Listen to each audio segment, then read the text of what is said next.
A month later, on September 29, on the birthday of Benoit and the feast day of St. Michael the Archangel, Benoit saw on the other bank of the river a light brighter than the sun, and there was the Blessed Mother. At the speed of lightning, Benoit flew towards the bank and prostrated herself in front of Our Lady. Benoit said, "My good lady, how is it that you have deprived me so long of the honor of seeing you?" The Blessed Mother kindly smiled at her and said, "Go to Laus. You will find there a small chapel emitting good odors. There you will speak with me frequently and frequently see me." With these words, Our Lady disappeared. The place where the Blessed Mother appeared is called. The chapel Our Lady spoke about was a little chapel dedicated to Our Lady of Good Encounter. It was built in the 1640 by some pious mountain people. There is this commemorative monument of Our Lady and Benoit.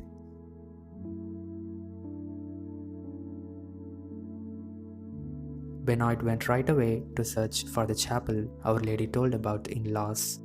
She searched for so long but could not smell any sweet odors, as Our Lady said.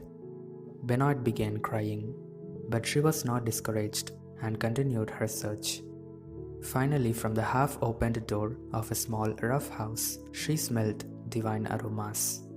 She rushed in and saw the Good Mother upon the dusty altar. Our Lady said, "My daughter, you have searched well for me. It was unnecessary to cry. Nevertheless, you still made me happy because you did not become impatient." By seeing the dusty altar, Benoit said to the lady, "My honored lady, will you allow me to stretch out my apron under your feet? It is all white." "No, you keep it," responded the Virgin Mary. Then Benoit said, "This chapel is very poor and in an unsuitable condition." The Blessed Mother responded, "Do not grieve. In a short time, nothing will be missing here, neither linens, nor altar cloths, nor candles, nor vestments. I want to have built in this place a great church with a building for a few resident priests. This church will be built in the honor of my very dear Son and be mine. Many sinners, men and women, will convert here. It will be the length and width as necessary and as I want it. You will see me here very frequently." Benoit replied, "Build a church, but there is no money for that." "Do not worry," insisted the Blessed Mother. "When it will be necessary to build, we will find everything necessary, and it will be soon. The copper coins of the poor will provide everything. Nothing will be lacking."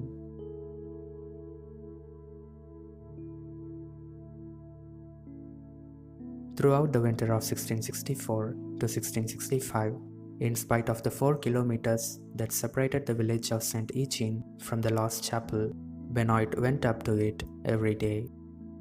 She saw the Blessed Mother often, and Our Lady told her to pray continually for sinners. Our Lady is preparing Benoit for her mission. As of 1665, the Blessed Mother asked Benoit to stop tending sheep in order to devote herself to her mission.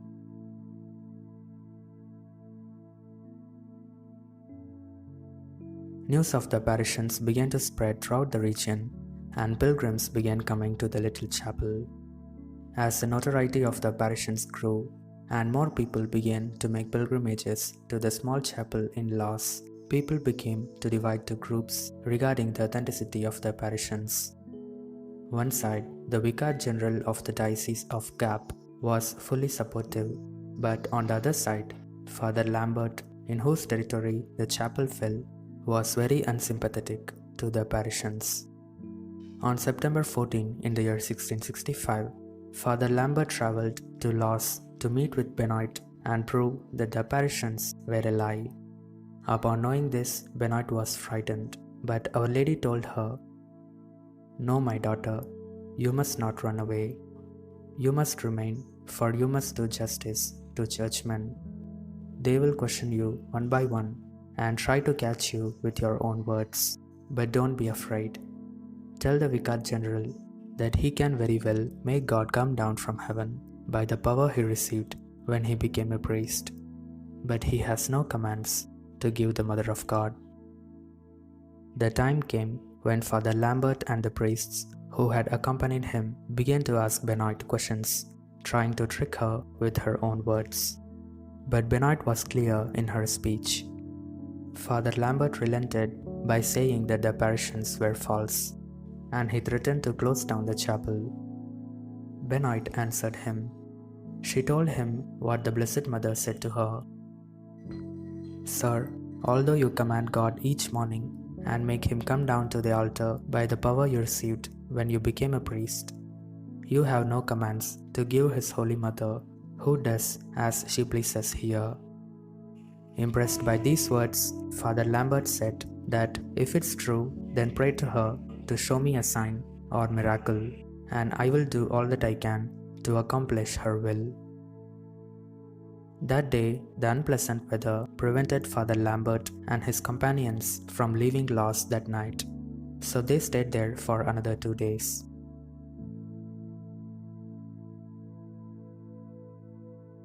There was a woman in town with a nerve condition that caused her feet to bend backwards to touch her lower back. She knew about the apparitions and began coming to the chapel seeking healing together with praying a novena. On the night, the novena ended and the woman felt her legs relaxed and she had been cured. The next morning, the woman entered the chapel on her own while Father Lambert was saying Mass. The miracle shocked everyone, including Father Lambert. Then the vicar believed in the apparitions of the Blessed Mother and wrote a report of the miracle himself, saying, "There is something extraordinary occurring in that chapel. Yes, the hand of God is there. He thus gave permission for the construction of the church that our mother had requested."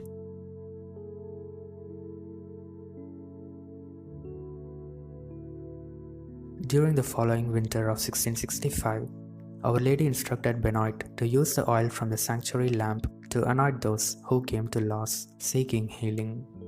Our Lady told her that if they apply it with faith and recourse to her, they would be healed. Indeed, numerous reports of miracles and healing were reported in the following months.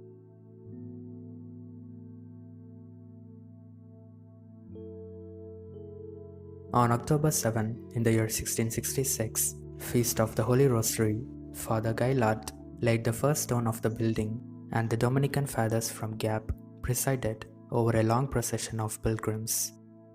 It was on that occasion that Benoit became a Dominican tertiary. From then on, Benoit wore the tertiary veil and cape.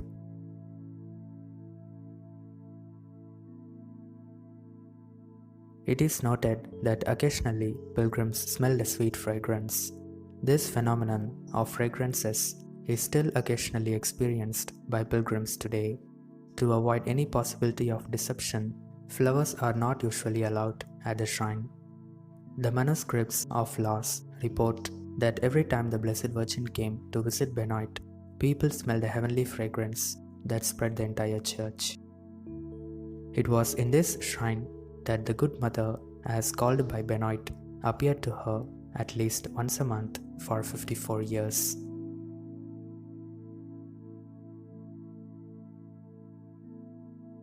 It is said that the Blessed Mother gave Benoit the exceptional privilege of reading into souls. Benoit urged sinners to set their conscience in order. When she sees a person, she can directly and clearly see their faults, lesser sins, hidden motives, hypocrisy, and errors which are committed often unconsciously. Even to priests, Benoit revealed their indiscretion, their lack of prudence in their way of questioning penitents, their grudges, and more. She would see priests at the altar shining with bright light or tarnished according to the state of their conscience. Regarding this, a young priest once said, "You cannot be in that chapel without trembling if your conscience is not clear."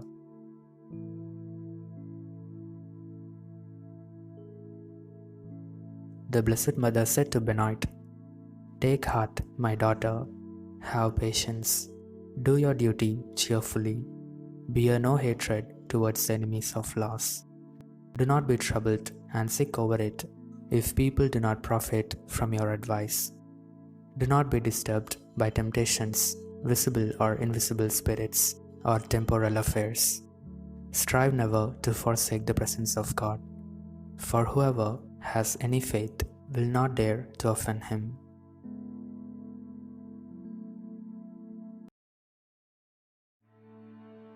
Everything went well and happy, but there came a time when the enemies of Laus, including some priests, regarded these occurrences as people's illnesses related to epilepsy or hysteria. From the year 1664 to 1672, the 20 years, unspeakable contradictions arose, especially among the clergy. Father Lambert, the Vicar General who we saw earlier, had passed away, so the enemies took advantage of the authority. They threatened with excommunication any priest who celebrated Mass in the Laus chapel. They also posted a sign on the church door at Laus forbidding public devotions on the site. The Blessed Virgin commanded Benoit, "Remove that paper and let Mass be said here as it was before." Benoit obeyed the command. Over the 20 years, people were turned away from faith, and for 15 years, Benoit was kept under house arrest, permitted only Sunday Mass. People stopped coming to Laus.